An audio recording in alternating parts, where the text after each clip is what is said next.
Hi అండి, welcome to STV. నేను మీ అభి. అనర్హులకు ఇండ్లు మంజూరు చేసే చర్యలు. ఇందిరమ్మ ఇండ్ల నిర్మాణంలో లబ్ధిదారులకు ప్రతి దశలో తోడ్పాటు అందించాలి. కలెక్టర్ ముజమిల్ ఖాన్. అనర్హులకు ఇందిరమ్మ ఇండ్లు మంజూరు చేసే కఠిన చర్యలు తప్పవని ఖమ్మం కలెక్టర్ ముజమిల్ ఖాన్ హెచ్చరించారు. ఇండ్ల నిర్మాణంలో లబ్ధిదారులకు ప్రతి దశలో తోడ్పాటు అందించాలని అధికారులను అయితే సూచించారు. శుక్రవారం కలెక్టరేట్లో ఇందిరమ్మ ఇండ్ల పథకంలో భాగంగా ఇందిరమ్మ ఇండ్ల పథకంపై ఖమ్మం పాలేరు పరిధి నియోజకవర్గంలో సంబంధిత అధికారులతో నిర్వహించిన శిక్షణ కార్యక్రమంలో ఆయన మాట్లాడుతూ గ్రామ సభల్లో వచ్చిన దరఖాస్తులను ఇందిరమ్మ ఇండ్ల యాప్ల ద్వారా మరోసారి వెరిఫై చేయాలన్నారు తెలిపారు. ఎట్టి పరిస్థితుల్లో అనర్హులకు ఇందిరమ్మ ఇండ్లు ఇవ్వొద్దని, ఏదైనా తప్పు జరిగితే ముందుగానే చెప్పాలని సూచించారు. పేదలకు ఎంపిక చేస్తున్న నేపథ్యంలో ఇంటి నిర్మాణం 5 లక్షలు దాటితే పూర్తి చేయడం లబ్ధిదారులకు కష్టమవుతుంది. వారికి ప్రతి దశలో తక్కువ ఖర్చులో నాణ్యమైన ఇండ్లు ఎలా కట్టాలో సలహాలు సూచనలు అందజేస్తూ ఉండాలన్నారు. మండల కేంద్రంలో పెట్టే ఇసుక డంప్ దుర్వినియోగం కాకుండా చూసుకోవాలని చెప్పారు. లబ్ధిదారులు సిమెంట్ తక్కువ ధరకు సరఫరా చేసేందుకు ప్రయత్నిస్తామన్నారు.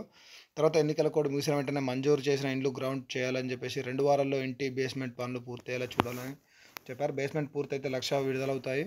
ఇంటి నిర్మాణానికి మొదటి విడత ప్రభుత్వ సాయంత్రం వచ్చే వరకు అయితే పెట్టుబడి లేని లబ్ధిదారులు స్వశక్తి మహిళా రుణాలు అందించడానికి అయితే గల అవకాశాలు అయితే పరిశీలిస్తున్నారు. శిక్షణ పొందిన అధికారులతో మండల స్థాయి మేస్త్రీలు తక్కువ ఖర్చుతో ఇంటికి నిర్మాణంపై శిక్షణ అందిస్తామని చెప్పారు. ప్రతి సోమవారం పంచాయతీ కార్యదర్శులు మండల కేంద్రంలోని నిర్మిస్తున్న ఇందిరమ్మ మోడల్ హౌస్ను పరిశీలించి శిక్షణ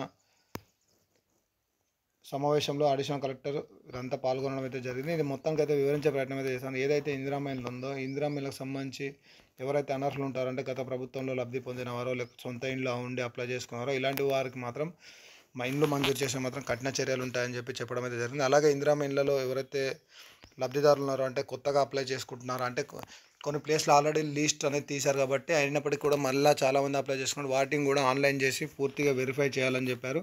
అలాగే గతంలో అంటే ఏదైతే ఇదివరకు అప్లై చేసుకొని సర్వే కంప్లీట్ అయిన వాళ్ళల్లో కూడా మళ్ళీ ఎవరైనా అనర్హులు ఉంటే రీవెరిఫికేషన్ చేసి మొత్తానికైతే ఈ అర్హుల జాబితా అయితే సిద్ధం చేయనున్నారు. సెకండ్ ఫేజ్కి సంబంధించి ఈ ఫస్ట్ ఫేజ్కి సంబంధించి ఏదైతే ఎలక్షన్ కోడ్ ఉందో, ఎలక్షన్ కోడ్ కంప్లీట్ కాగానే వారికి ఫస్ట్ ఫేజ్కి సంబంధించి 1 లక్ష రూపాయలు అయితే వారి బ్యాంక్ అకౌంట్లో వేయాలని చెప్పేసి అయితే దీనికి ఎలక్షన్ కోడ్ అయిపోయే లోపు వీళ్ళు బేస్మెంట్ స్థాయిలో ఇల్లు కట్టుకుంటే మాత్రం వాళ్ళకి 1 లక్ష రూపాయలు అనేది వాళ్ళ బ్యాంక్ అకౌంట్లో వేస్తారు. ఇంకొకటి 5 లక్షలు మించకుండా ఇల్లు కట్టుకోవడానికి వీళ్ళే మేస్త్రీలను కూడా సరఫరా చేస్తున్నారు. అలాగే ఎవరైతే గ్రామ కార్యదర్శి వీళ్ళు ఉంటారో వీళ్ళైతే ఎప్పటికప్పుడు ఇళ్ళని పర్యవేక్షిస్తూ ఇల్లు 5 లక్షలు ఎట్లా పూర్తి చేయాలనేది కూడా ఎప్పటికప్పుడు లబ్ధిదారులకు అయితే వీళ్ళు వివరించే ప్రయత్నం అయితే చేస్తారు. ఇది ఇందిరమ్మ ఇళ్ళకి సంబంధించి టుడే అప్డేట్. ఇంకా వేరే అప్డేట్లు ఉంటే మరొక వీడియో అయితే చేస్తాను. కొత్తగా మన ఛానల్ అయితే ఫస్ట్ టైం చేస్తే ప్లీజ్ సబ్స్క్రైబ్, లైక్ అలాగే సపోర్ట్ చేయండి. Thank you for watching STV.